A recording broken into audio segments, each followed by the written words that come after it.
Okey. Assalamualaikum warahmatullahi wabarakatuh. Salam sejahtera. Saya Muhammad Menteri Kanan, rakan-rakan media yang saya hormati sekalian. Baru sebentar tadi saya telah pun mempromosikan mesyuarat pertama Majlis Tindakan Ekonomi atau Economic Action Council di Putrajaya. Hasil daripada mesyuarat ini, kerajaan akan memastikan pelaksanaan pakej rancangan ekonomi 2020 seperti yang telah diumumkan 27 Februari yang lalu, serta meneruskan pelaksanaan semua projek yang diperuntukkan dalam belanjawan 2020 termasuk ECRL, MRT2 serta Pelan Gantian dan Kesaling Hubungan Negara NFCP, dan juga akan meneruskan dasar fiskal yang bertanggungjawab dan dasar mesra perniagaan business friendly policy untuk menarik pelaburan yang berkualiti. Mesyuarat juga telah bersetuju untuk mengambil langkah-langkah tambahan untuk memperkukuhkan pakej rancangan seperti berikut. Pertama ialah bantuan keuangan bagi membantu pekerja yang terpaksa mengambil cuti tanpa gaji, no pay leave. Pertama, bantuan keuangan sebanyak RM600 setiap pekerja setiap bulan untuk tempoh maksimum 6 bulan. Layak untuk pekerja yang diberi notis tanpa gaji mulai 1 Mac 2020. Layak untuk pencarum sistem insurans pekerja ataupun Employee Insurance Scheme EIS dengan gaji tidak melebihi RM4,000 sebulan. Keempat ialah langkah ini melibatkan peruntukan sebanyak RM120 juta dan seramai 33,000 pekerja disasarkan menerima faedah. 33,000 akan mendapat faedah daripada bantuan ini. Keduanya ialah diskaun charge elektrik untuk sektor komersial, industrian dan pertanian. Dalam pakej rancangan ekonomi yang telah diumumkan dahulu, kategori perniagaan yang terjejas berikutan dengan COVID-19, utamanya sektor pelancongan, akan menerima diskaun 15% bagi penggunaan elektrik untuk tempoh 6 bulan bermula 1 April hingga 30 September 2020. Dan mengambil kira penularan penyakit ataupun virus COVID-19 yang menyebabkan impak yang lebih meluas, sekarang kerajaan memutuskan untuk memberi diskaun 2% bagi semua pengguna lain dalam sektor komersial, perindustrian dan pertanian serta pengguna domestik bermula 1 April hingga 30 September 2020. Langkah diskaun 2% ini dijangka melibatkan anggaran peruntukan RM500 juta dan diskaun ini akan dimanfaatkan oleh lebih daripada 10 juta isi rumah dan pengguna komersial, industri dan pertanian. Ketiganya ialah pembayaran awal untuk bantuan sara hidup ataupun BSH. Seperti yang telah diumumkan dalam pakej rancangan ekonomi PRE 2020 pada 27 Februari 2020, pembayaran sebanyak RM200 kepada setiap BSH, penerima BSH pada 16 Mac 2020 diawalkan daripada tarikh asal pada Mei 2020. Bayaran jumlah 760 juta ini akan memanfaatkan semai 3.8 juta isi rumah BSH. Bayaran tambahan sebanyak RM100 seperti mana yang telah diumumkan dalam PRI 2020 akan dibayar pada bulan Mei 2020. Dan bayaran tambahan di bulan Mei ini melibatkan 500 juta yang akan memanfaatkan 5 juta terima BSH. Kalau ikut jadual asalnya lambat lagi, bulan Mei kita bawa ke sekarang hari ini, iaitu 16 hari bulan Mac. Keempatnya ialah pelaksanaan projek-projek kecil pakej rancangan ekonomi 2020. Nilainya ialah RM2 bilion. Projek-projek kecil yang bernilai 2 bilion ini yang diumumkan dalam PRI 2020 akan mula dilaksanakan pada bulan April 2020, bulan hadapan. Pelaksanaan ini akan dipantau oleh Ketua Setiausaha Negara dan laporan mingguannya akan diberikan kepada saya. Projek-projek ini akan memberikan fokus kepada pembangunan infrastruktur luar bandar dan akan dilaksanakan oleh kontraktor bumi putra yang kecil. Kementerian Keuangan telah mengeluarkan perkeliling yang berkuat kuasa 16 hari bulan Mac untuk menaikkan siling cabut undi daripada RM50,000 kepada RM100,000 dan sebut harga daripada RM500,000 kepada RM800,000. Dan selaras dengan fokus kerajaan untuk memastikan pertumbuhan ekonomi domestik yang mampan serta meningkat keyakinan pelabur dari dalam dan luar negara, fungsi dan struktur EAC, Economic Action Council, diperkukuhkan seperti berikut.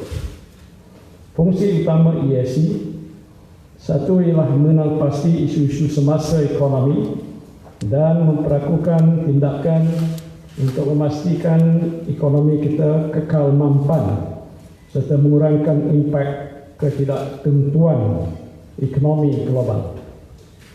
Mengenal pasti isu dan masalah yang mengekang pertumbuhan ekonomi serta langkah-langkah penyelesaian untuk merancang dan juga merangsang pertumbuhan ekonomi. Ketiga ialah merangka pelan tindakan jangka pendek dan sederhana untuk merangsang pertumbuhan ekonomi, meningkatkan pelaburan asing dan tempatan dan memastikan pembangunan sosioekonomi demi kesejahteraan rakyat. Dan keempat ialah memastikan keputusan-keputusan EAC dilaksanakan dengan segera.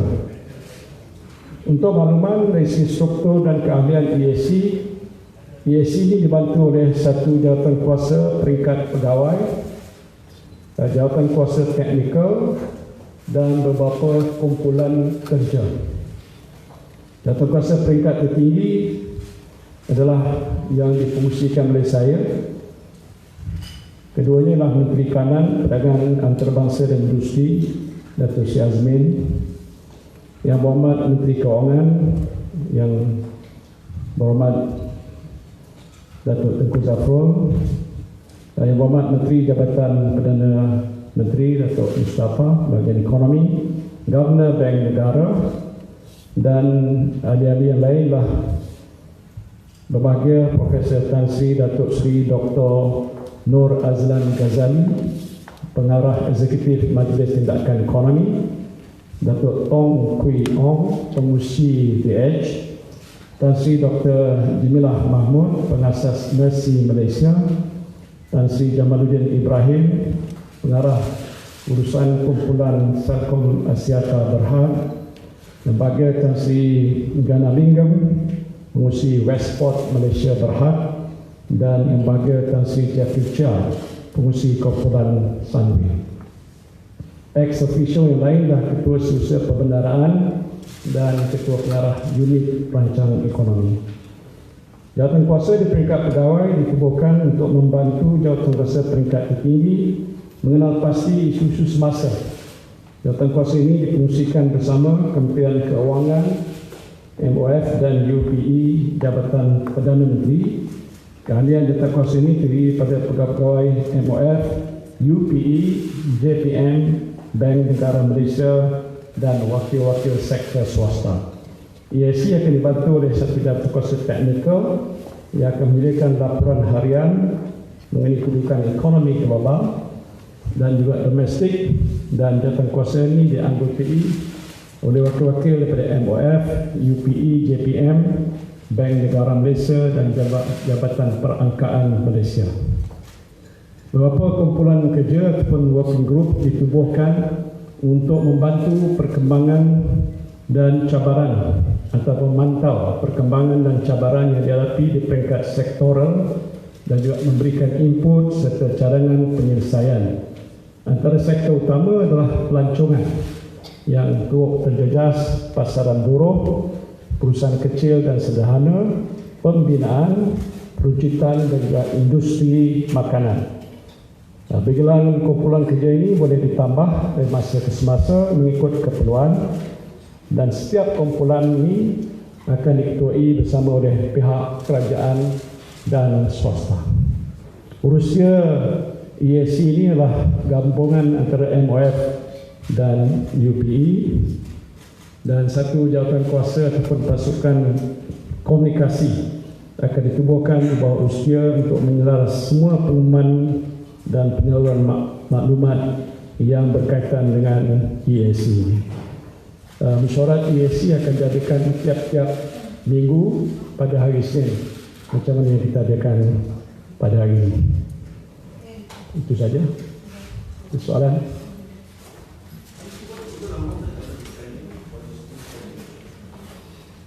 Well, I'm not too sure how much, but I already mentioned the figures for each of those packages. That's quite substantial. Yeah. For the COVID-19 influence, what will the government do to control this epidemic? Yeah, that is something that we also discussed today. The council has been given a briefing by the Ministry of Health, and also later in the evening I will chair a special meeting where all the ministers and agencies involved will be present. This will now be under the Majlis Keselamatan Negara, National Security Council. It's basically we will discuss what are the measures, the steps that need to be taken in how we manage this crisis. We view it very seriously. We have come to the second wave of this problem, and of course the spikes of cases has been increased. So we will announce tonight. We'll be on the air to explain to the nation in general how we are going to manage this. The details will be, of course, enumerated by me in that, of course, remarks into the TV station today. And have Malaysia communicated with China or Singapore to communicate the experiences and the data in controlling the epidemic? How do we Communicate? Have Malaysia communicate with China and Singapore? No, I don't think we need to communicate with China. I know China is facing a similar problem in how it started. We, of course, appreciate the experience that China has undergone to this crisis, I would say quite successfully, and we do believe that we can learn something from you. But at our end, of course, we have all the measures laid out for us to continue to do what we feel is necessary. I will announce today quite big news, so please just bear with me until this evening. Are we going to lockdown? What? Are we going to lockdown? Just wait. Where do you expect the government to get state revenue for this year, given that it's spending really on the package global hard prices and market as well? what do the Where do you government? expect the government to get state revenue for this year, given you have all these conditions of a Well, we take into account the state or the national finance, the fiscal policy, and what we have already prepared in terms of accommodating the sectors that we believe should be supported. I have announced a part of that, but I do believe a lot more we will look at. In our meeting today, we highlighted the importance that those projects that has been on stream and committed will continue. That's important. I think just to make sure that the investors' confidence are there, and this will add, of course, a certain percentage growth to the GDP. But beyond that, there are other matters that we will take it up. And I must take this opportunity to tell businesses, investors that we understand your problem. We know we have to do something about it. It is of urgent situation that we cannot delay. That's why the EAC is being formed, is to address those matters that we believe are important to make our economy sustainable and not for a short period of time. The COVID issue could be transient in nature. It's just for a while. I do not think it will last forever.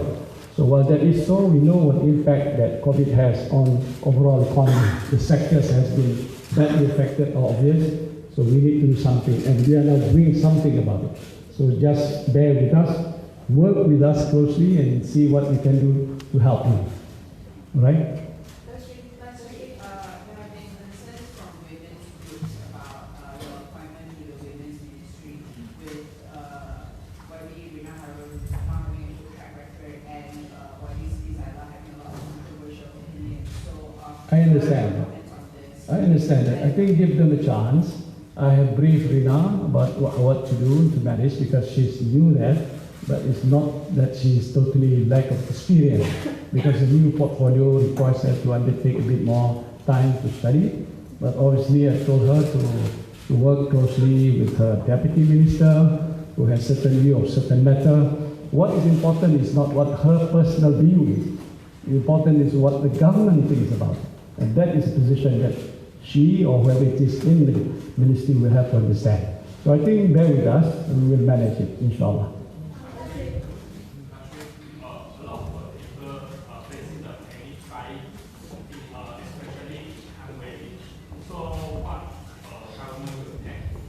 Well, I think tonight we will also address this matter, but just to be truthful, do not worry so much. There are enough food around, and we have instructed the Ministry of Domestic Trade and Consumer Affairs or Kaliwal Pemuda to ensure that essential food items must be made available.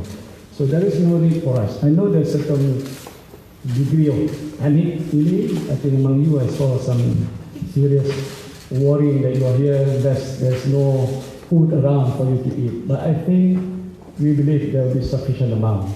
We are also asking that the Ministry of Agriculture and Food Industry to also monitor the situation on the ground. As a report today, they have not indicated that foods are running down. We will also determine at times when there is this crisis, all the outlets available for our people to have access to all those essential food, sayur, ikan, buah-buahan, will continue to be open. So that is important so that you will not feel that something is missing and start rushing and buying all the stocks unnecessarily. But I understand the psychology of the state. Of course, they feel that things are not available. So just there, we will ensure that food will be available. So don't rush. Buy what is necessary, stock what is necessary like you normally do, and we will ensure that food will be available for you at all times. And Last question. will this risk further widening of the fiscal deficit from 3.4%? Yeah, we do have some issues that we need to address. We were briefed just now by Ministry of Finance and of course the Bank Negara on how we need to do to address the situation. But something that we are fully aware of. So steps and measures will be taken to manage these issues. Public also concerned the Last question. Cabinet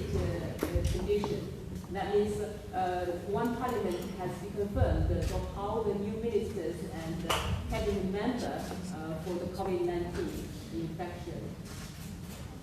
Oh no, I think he has already been what I call clear of that.